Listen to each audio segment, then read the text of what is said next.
again, some of the things that I learned of those big consolidators that are, in my opinion, were missing the mark on was they were looking to buy businesses and force their owners out as quickly as possible. And our thesis was exactly the opposite. Let's find people that want to continue to grow their business. And they sell the business, but they have equity in the platform. And the reason why that's important is because that as we grow, everybody grows together. We are live. All right. My Lord. Yeah. How you Three doing? times the charms, three times the charm. Yeah, I'm good, man. How you doing? I'm good, man. It's for those who, obviously don't know, but me and Eyal, we've been trying to get this podcast going.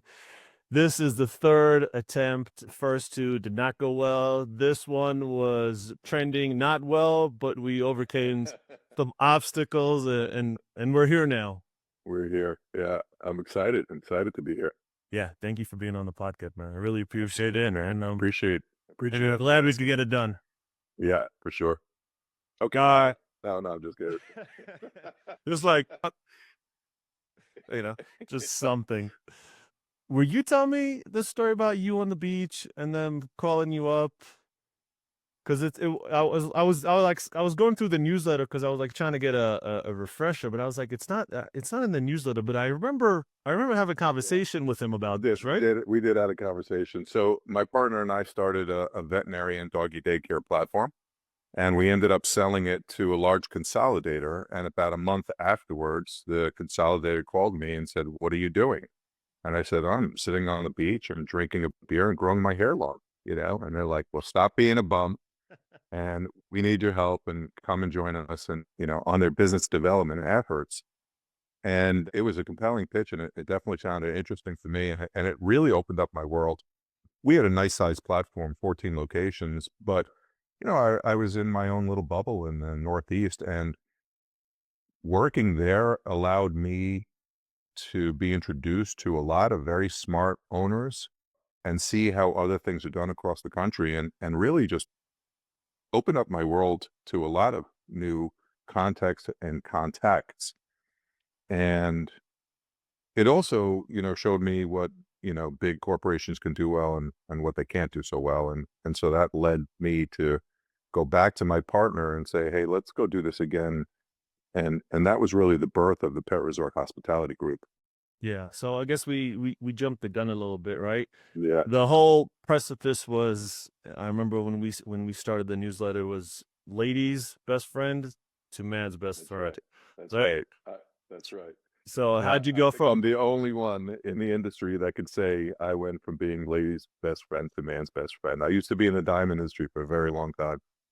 And my partner, who's, an investor in a lot of different industries, I met in the diamond industry a long, long time ago.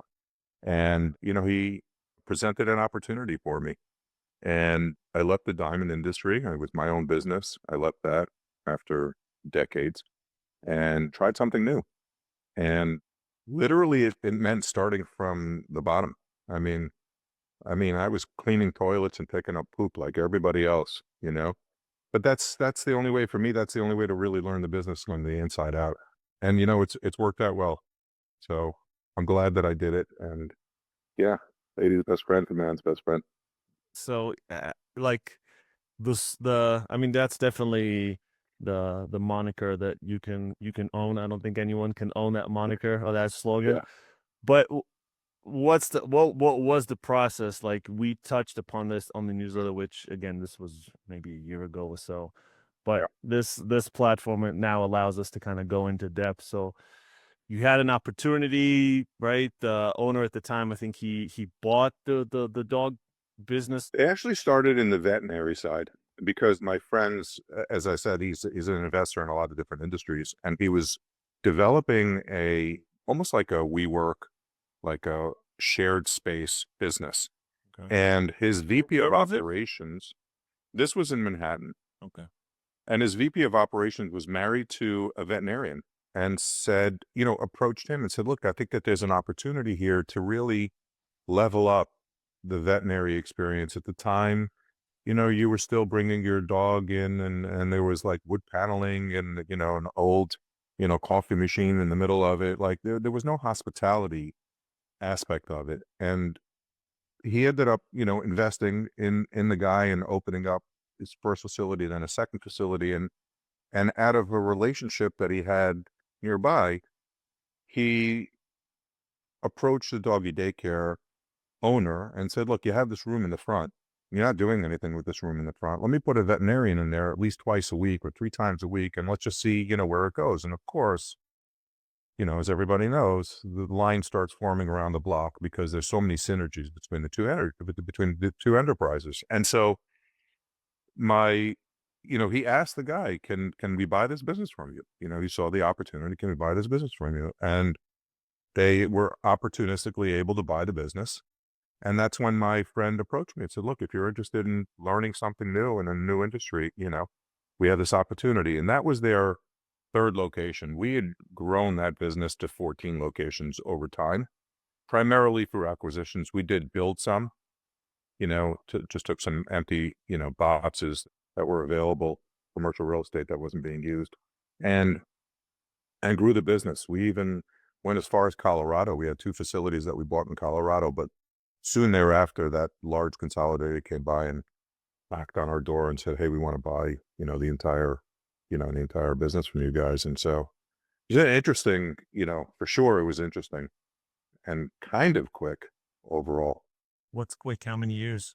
I mean, that was like a 4 or 5 year process, from start to finish. And honestly, even the current platform, Pet Resort Hospitality Group, has really grown tremendously quick. And it's the same thesis. It's really, except no veterinary component to it whatsoever. It's really just focused on, doggy daycare businesses and really high-end, nice facilities that we can, help continue to grow. So that's grown pretty nicely too. And when did you launch the Pet Hospitality Group? March 1st, 2023.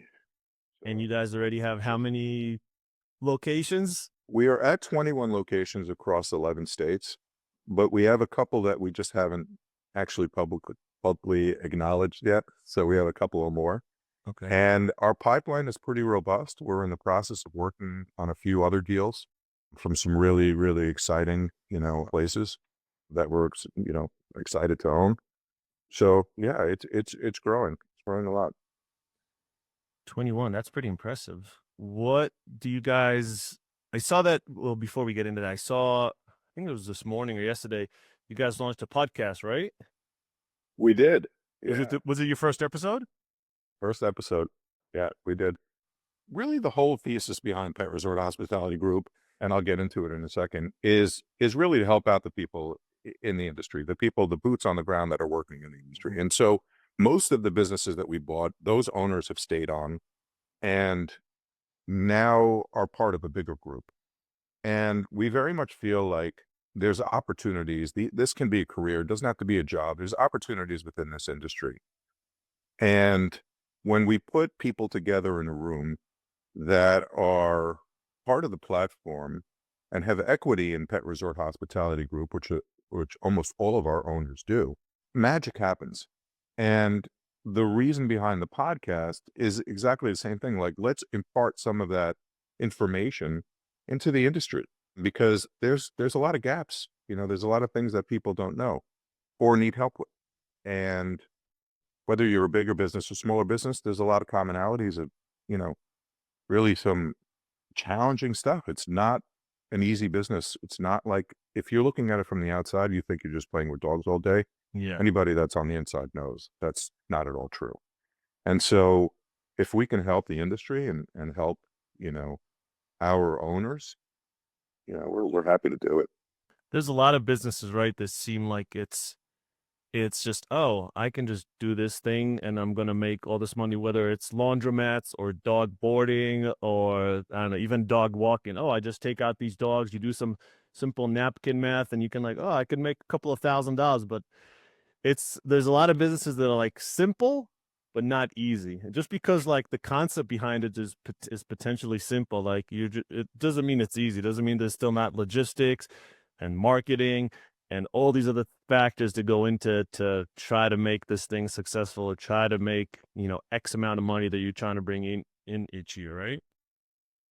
And I'd say very importantly, here you're dealing with people's fur babies, right? And so you have a very big responsibility on your hands. You're not dealing with a laundromat where people come in and the machine breaks down and you take some coins and you're done, right? You're dealing with something very emotional, very real, and you're taking on a real responsibility. And to take that even a step further, right now we're close to 800 employees. Like, we're taking care of 800 employees on top of the 2,000 pets a day on average that we're taking care of. That's 800 that's a big across 21 responsibility. locations? Yes. Wow, Yeah. that's a lot of people. It's a lot of people. Yeah, You need people. You need people. This is a people business. You need that's people. true. It is a people business. Yeah. Yeah.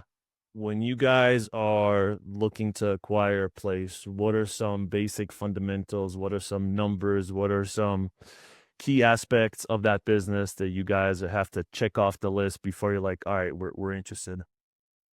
We're very interested in the team that's currently there, what we call regional champions. We're looking for businesses and business owners that want to continue to grow and are sort of at a crossroads. Like, they need some help, but they don't necessarily, it's not just about money. Money obviously, helps out, but it's also about other resources that we can bring to the table. For instance, you know, I stink at accounting, right? And I think a lot of people in this industry really stink at accounting. But who's good? Right. You're raising your hand. But who's good at accounting? Accountants. Yeah. And so we have, people that are really focused only on accounting. And so we, when we come into a business, we say, okay, you're not going to do that stuff anymore. Like, we're going to take that off of your plate so that you can continue to provide customer service the way that we expect it to be provided. Safety first and foremost. Make sure that the dogs are safe, the people are safe, the experience is good. And so, you know, focus on that stuff, not on the stuff that every business needs. And marketing resources that we spread around, spread to the entire platform. And so we make it very sort of easy to become, integrated into our platform. So some of the things that we're looking for are the people. There does need to be a certain amount of financials in order for it to be interesting, to us. It varies. If we're currently in an area, that number comes down considerably because we already have those resources, and we can share and spread. If somebody calls out sick, and then there's a general manager nearby, or a regional manager, or a district manager, whatever the case may be. If it's in a brand new area, it should, for us, like, it should make a little sense and it should be a little bit more lucrative. But we're not looking for businesses that are, in trouble, that are falling apart. We're looking for businesses that we can improve both organically and by bringing in those resources. I want to touch on something that you said a little earlier, the equity aspect. Is that not common practice when a company kind of rolls up all these different small locations? Is that not just what the standard is? And then if it's not, why did you guys do it, and what kind of have been the benefits of that? And then you touched a little bit on that, but maybe you can expand. Yeah. So again, some of the things that I learned of those big consolidators that are, in my opinion, were missing the mark on, was they were looking to buy businesses and force their owners out as quickly as possible. And our thesis was exactly the opposite. Let's find people that want to continue to grow their business. And they sell the business, but they have equity in the platform. And the reason why that's important is because that as we grow, everybody grows together. And really, when you have a bunch of people that are all rowing in the same direction, and everybody is like aligned to make the entire platform better, you really do end up laughing together, crying together, and really for the benefit of the entire platform. I haven't seen it. It's done for sure in other industries. It's not like we created this as something new, Yeah. but I didn't really see this necessarily in this business, in this industry. And so I thought that there was a great need for that. And It's really beneficial. You see, like we have weekly meetings with all our department, leaders, general managers, assistant general managers, owners that have stayed on. And we have in-person meetings where we get together, and break bread and share meals. But it's empowering to see how people share their stories and how that affects other people.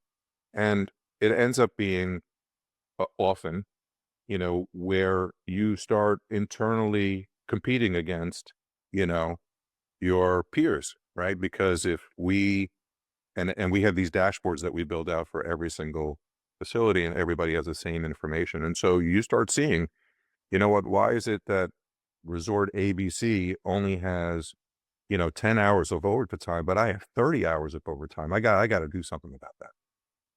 And so again, that was the theory about getting a bunch of people together, smart people together in a room together and learning from each other to be able to, for the greater good. Do you think you would ever expand into other categories of pet, like grooming, maybe vet, or anything else? Or are you guys just you like this vertical and this is your specialty, this is where you're staying? We do, but not every one of our facilities right now has grooming, and not every one of our facilities has training, and so our dog training.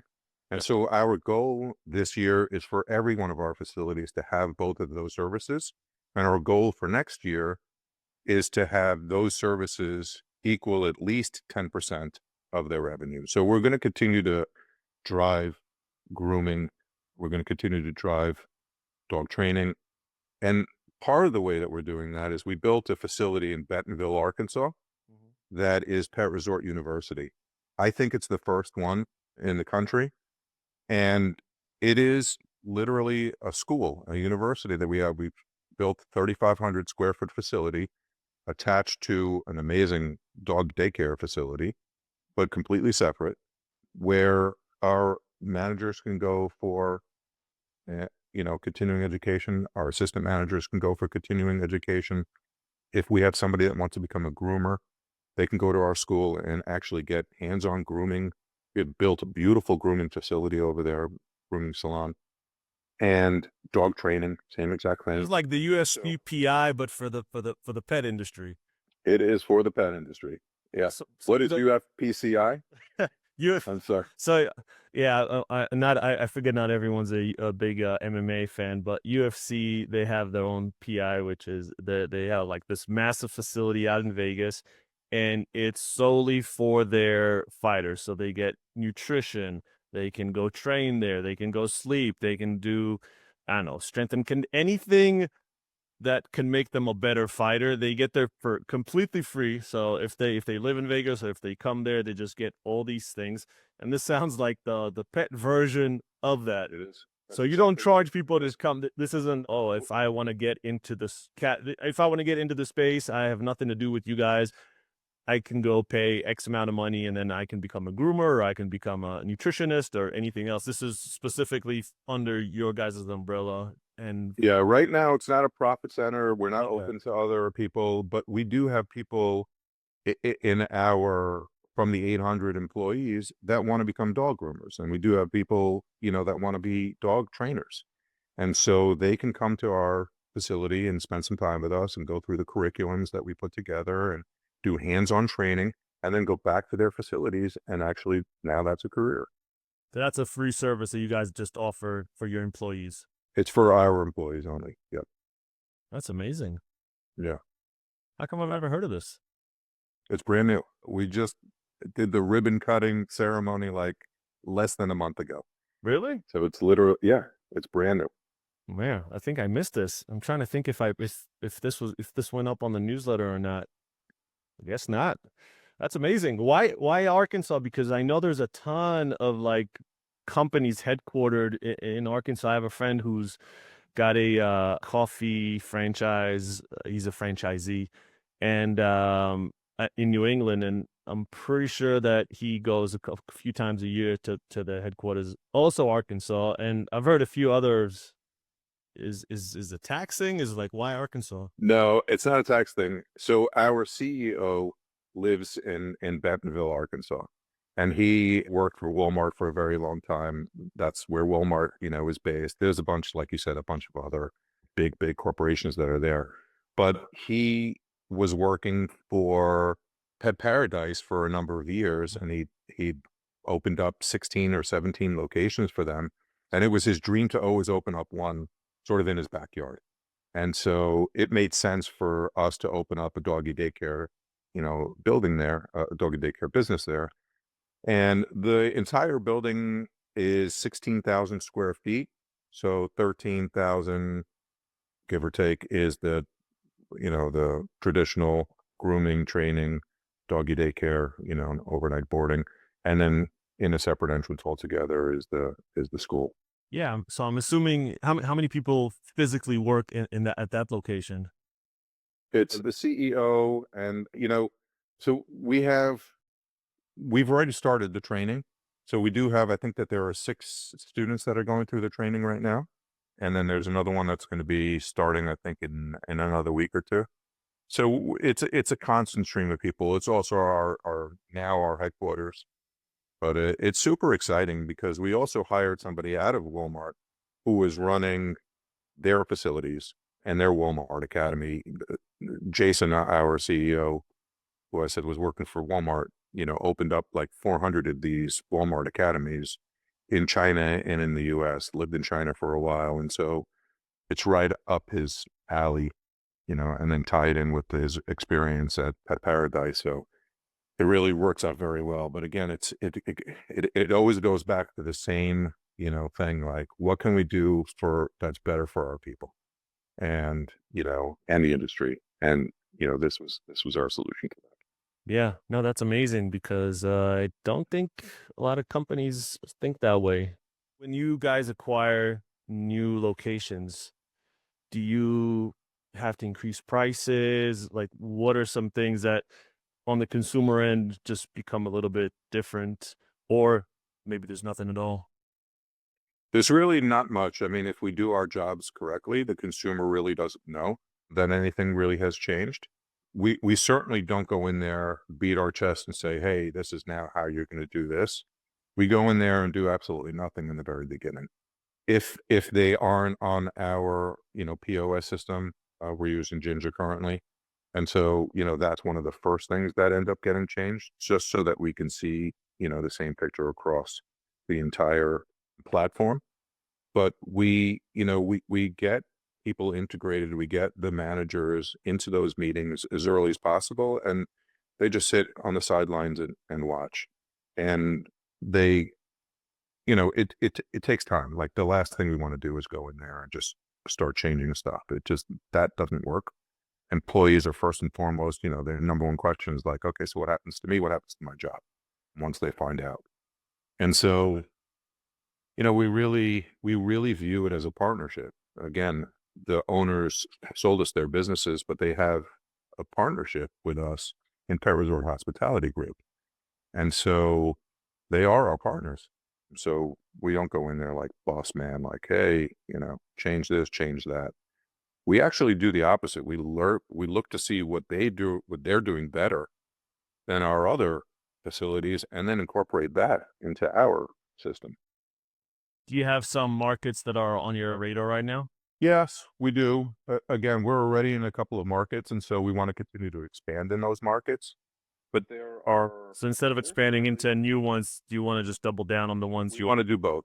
We want to Okay. do both. Yeah, I fully expect the Pet Resort Hospitality Group to be around for the next 30 or 40 years, if not longer. Yeah. I mean, the pet space is on fire right now, whether it's vet, boarding, just food, right? Like there's so much innovation in all these different categories.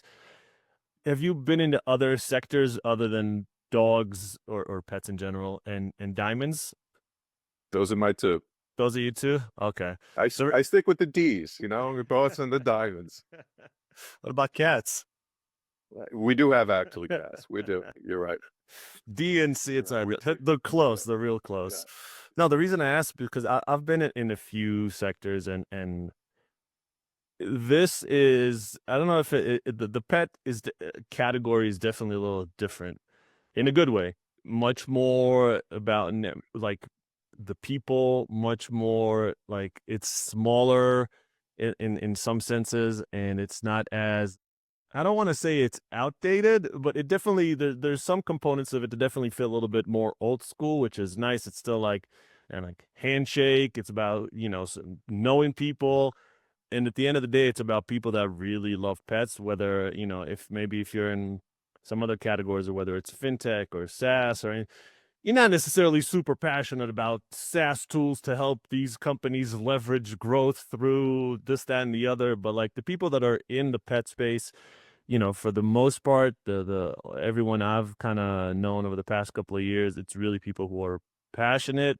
who want to help pets, who see a problem, who, their pets had some ailment, and this is why they created this food or that food, or they had some horrible experience in some pet boarding facility, so they wanted to open this, or there's, it always comes from like a pain point, or just Sure. a true love because they want to change that. So that's why I was asking if you had a comparison where you came from another industry and then you look at this one like, wow, this is, we're in two different worlds. It's funny because the diamond world is similar. It's old school, like you were saying.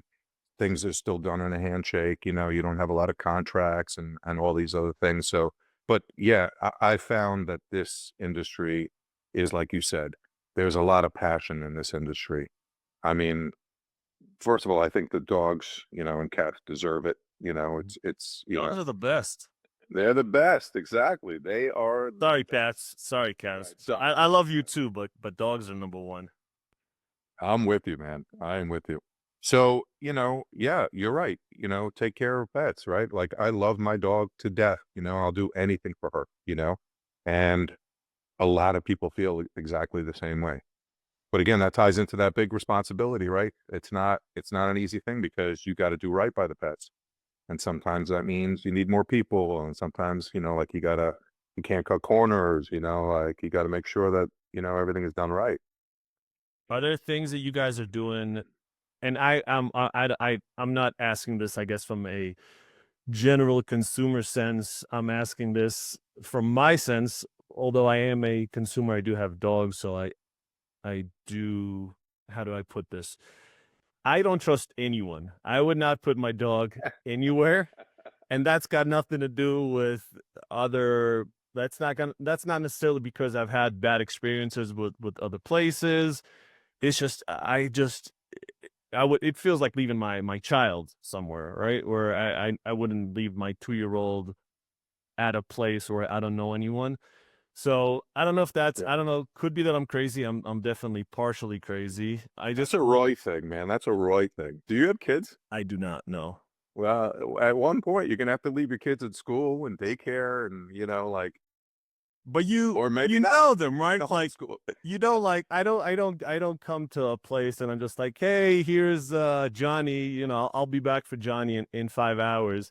Yeah, And I've left my like when I lived in New York, we left I forget the name of the place. It was in Chelsea though. It was a bit more like kind of upscale, bougie, and they charged us a shit ton of money. And I remember there was a couple of times, like in winter, for example, we were in Italy, they sent us a video.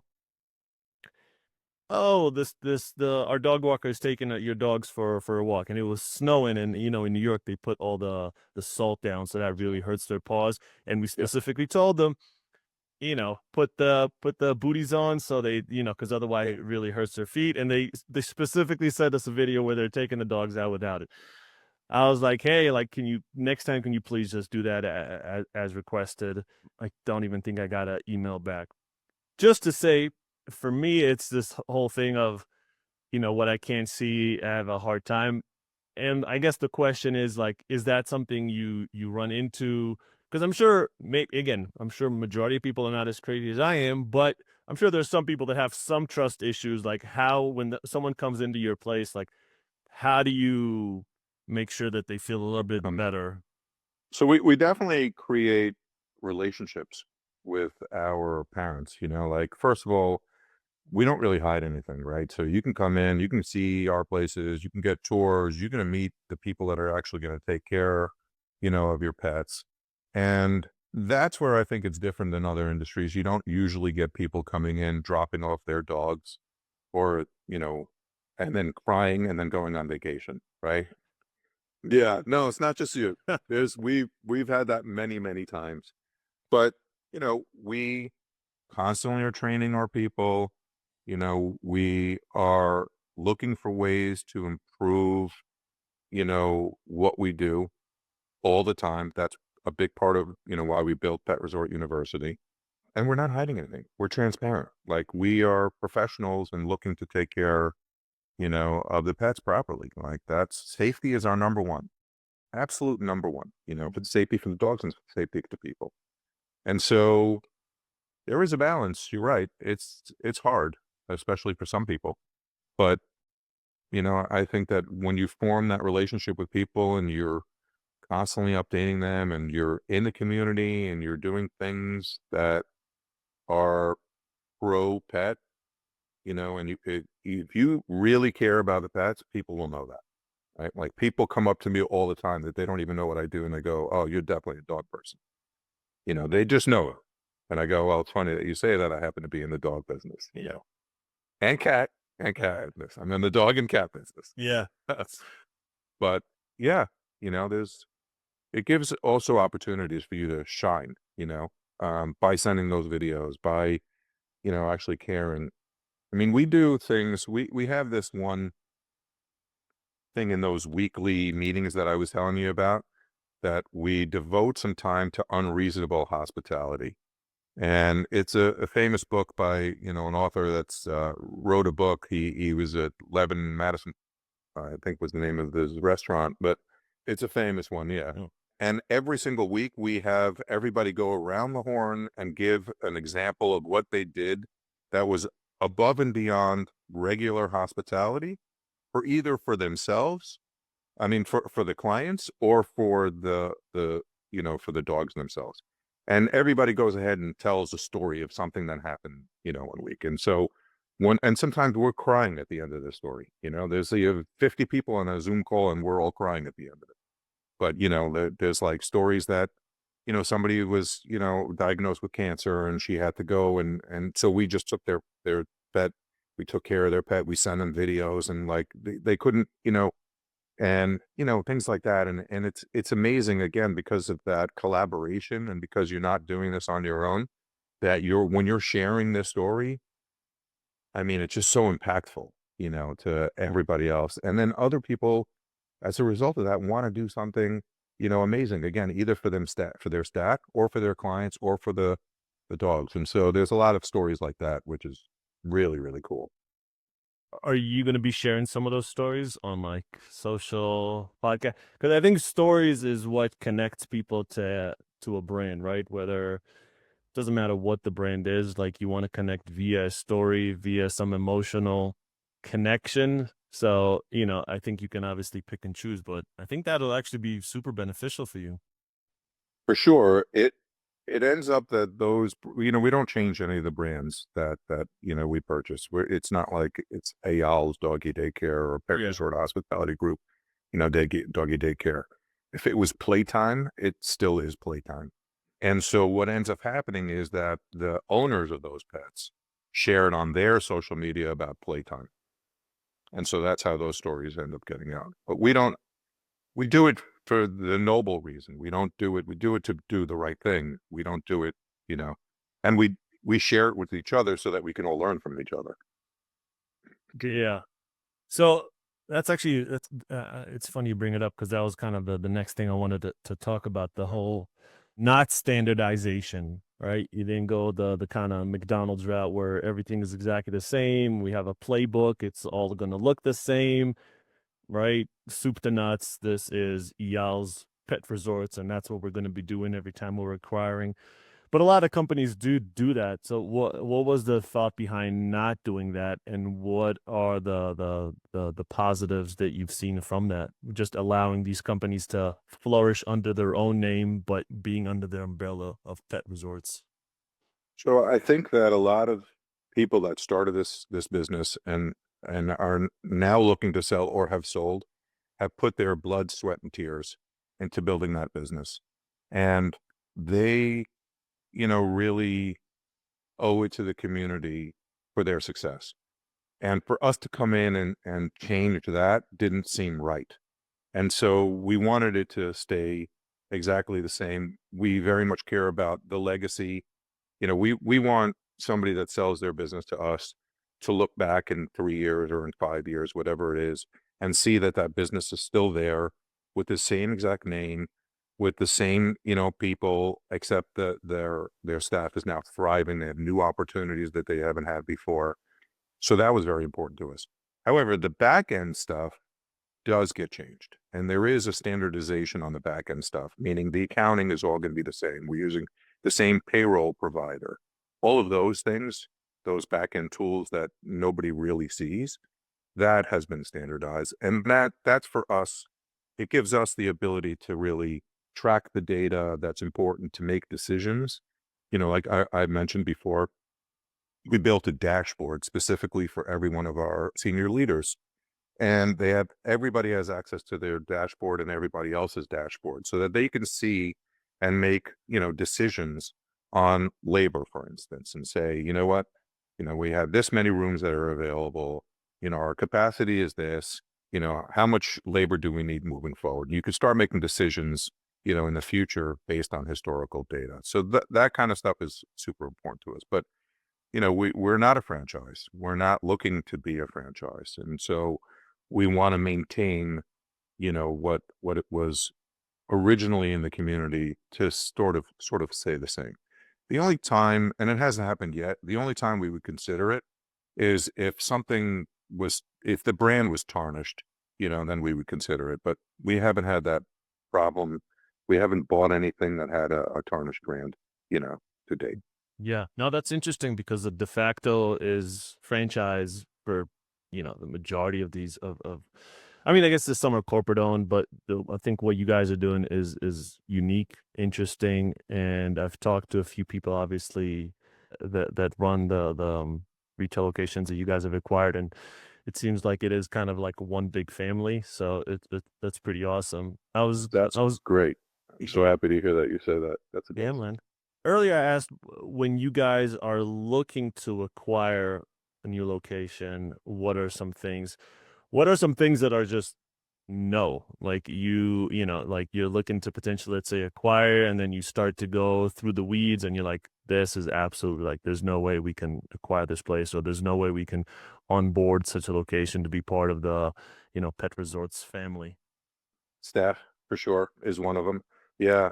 Like we very much promote that the general manager is as active as possible, understands, every part of the business. There's a lot of business owners that don't want the general managers to see payroll, because they're concerned how much they're making or, whatever, not have any real, P&L responsibility. For us, that's kind of a mistake, like we want the boots on the ground need the tools to be able to make the business better. The other thing is CapEx. If there's a lot of money that needs to go in to fix up, the facility, like a lot of money, it probably will turn us away more than likely. And then really most of the work we do before there's a signed, letter of intent. We're going to go onto Google and we're going to go onto Yelp and we're going to take a look at you know, the reviews, we're going to do a little digging in, beforehand because we're not interested in buying tarnished brands. We're not interested in buying turnarounds. We're much more interested in, purchasing businesses that are doing well. Someone reached out to me. She wants to start a kind of a private dog park. I won't give too much information, and she's looking to raise, a couple of million. I think there are more and more people that have these, whether it's dog boarding facility, whether it's a grooming place, whether it's, private dog park, whether, I don't know, even like maybe just a local pet food store or whatever it is. There's a lot of people I think that are trying to get into the space with maybe a little bit of a little twist or something unique or an upgraded version of something that already exists in the market. What is some advice that you would give to someone in that early stage that is potentially not from the pet industry, but wants to, put their foot in the door and wants to take on this pretty behemoth task of opening a retail location? I get approached by people all the time, and I'm generous with my time. I'm more than happy to speak to, sort of anybody and give them advice. There are plenty of sellers or potential sellers, I would say, that don't necessarily fit, our model and what we're looking to do, or they're too small and they're not in the right market. But I'm always happy to have the conversation with them and maybe tell them some of the experiences that I've had, or give them advice on how to improve their businesses. So when they are ready, to sell, what they could be doing today to be able to sell in 3 years. So before that, like I actually do want to touch Yeah. on like the whole exit Yeah. and selling. But let's say Roy today, I want to go and I want to open a store here in Yeah. Colorado, and I need, I don't know, let's say $1 million to open this location because it's got Yeah. these different factors. What are some things that, what are some of the first things? Again, I don't have a lot of experience. I'm not from the pet industry. What are some of the first things I should be looking into before I open this location? I guess before even opening a location, to kind of validate my idea and validate the market. And then let's say if I do find some of that validation, what are some first steps in trying to get that money and trying to open a location, etc. Yeah, I'd say it's speaking with a lot of people, right, to get an idea whether in fact it is needed or not. And it would be true of any business, right? And any market. You got to figure out, does the market actually need it? What's the size of the market? Who's the right customer? You got to have all of those things. You got to have a good understanding of all those things before you go ahead and launch anything. And then you have options on how to raise that money, whether it be starting with friends and family, or whether it be an SBA loan, or to approach another group, that say, hey, I can, open this up for you, and, XYZ market, you're not currently here, things like that. But you got to do your research before you get into it, but that would be true of any business. Yeah. And then I guess on the tail end of that, if I already have a location, I've been running it a few years, we're doing well. What is some advice you would give someone who owns a pet resort business and they're considering an exit strategy to sell their business? What are some key factors there? Other than talking to me, Yeah. Before they talk to you, what is before a they key talk to me. thing? Yeah, what are some key things they should do? Yeah.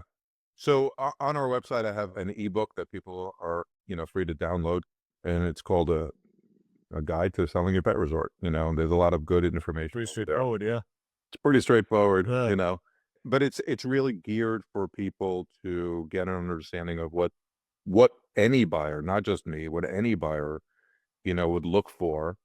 And the time frame is from now till whenever you're ready to sell. I would say some of the important things, again, like we touched on, CapEx, like your facility has to be in a decent shape, right? Nobody wants to go in there and just like pour a ton of money into it and just have it turn around. Your general manager has to be up to date on what's going on. Your books have to be clean.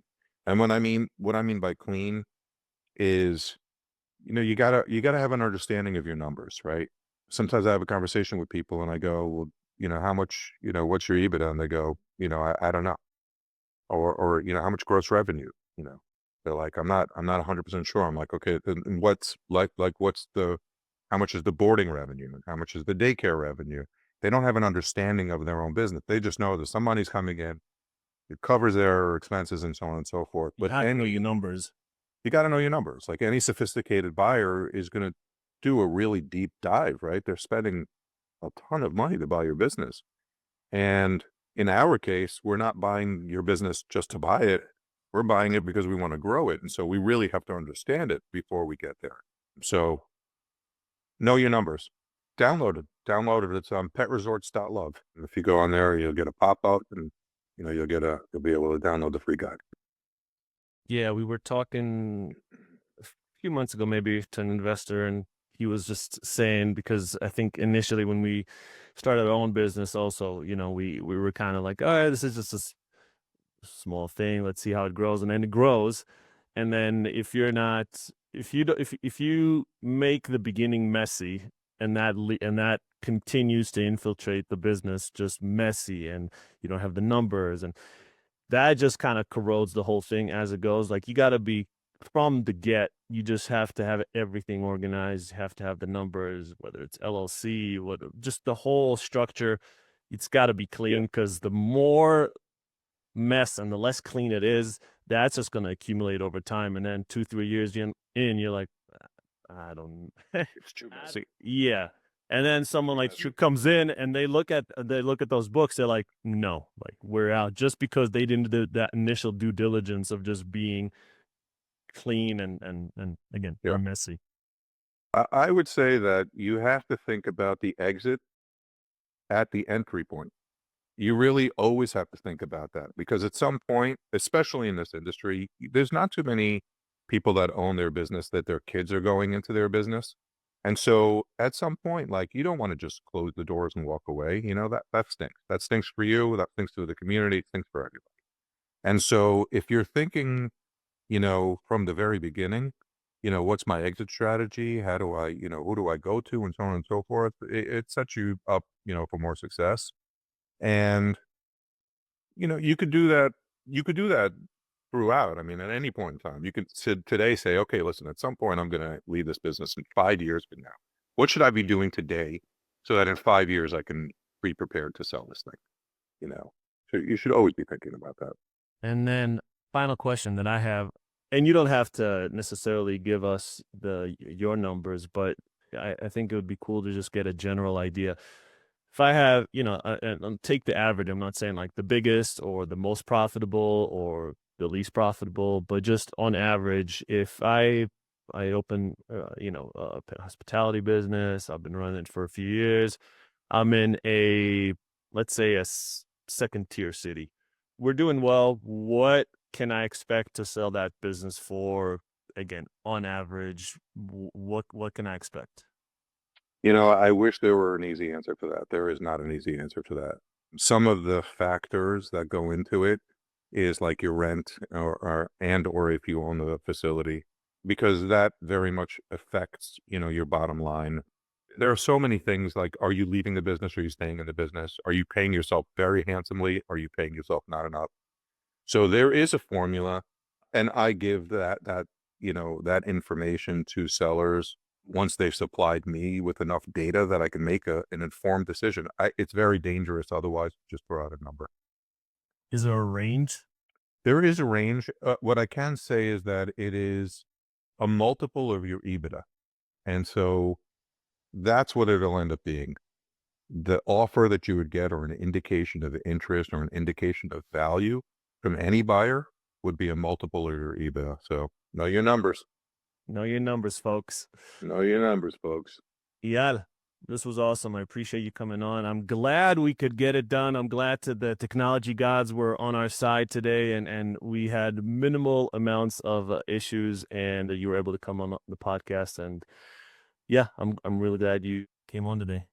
Roy, I appreciate you. I appreciate everything that you do, for the industry. I love your, newsletters that we get every single Friday and during the week. It's amazing. So thank you so much for having me on the pod. I really appreciate you and your friendship. Where can people find you? Where are you most active? And other than the book that I'll be sure to link it. But yeah, where can people find you? You can find me for sure. You can go on to petresorts.love and you'll have my email over there. You have my cell phone number as well. So anybody can reach out to me there. We're going to be doing cell phone too. Yeah, I'm accessible. Somebody recently called me up and he's like, wow, I can't believe you just picked up your cell phone. I said, well, why else would I be putting it on there? He's like, that's amazing. Like, you got all these businesses and you have time to pick up the phone. I'm like, absolutely. Of course I have time to pick up the phone. It's so rare. There's people, they don't even put their email. Like sometimes, you have to like scour the internet to even get someone's email. So the fact that you put your phone is, I'm sure they were amazed because it's so rare. Yeah. We're also doing the Pet Boarding and Daycare Expo coming up in May. I think it's May 5th through 8th in Las Vegas. So we'll be there. We should have a booth there as well. We do have a booth there as well. I think they get 200 or 300 people there. They have a bunch of different vendors. Their show, the Pet Boarding and Daycare Expo show in Hershey, is their bigger show. But this one, they get a decent amount of people out there. And so Vegas. Vegas is always fun to go to. Yeah. you guys don't do like the big ones, right? Like Expo and Zoo and although We don't do Super Zoo because Super Zoo for us is really, I mean, not just for us. I think it's much more products than anything else. It's not, it's much less services.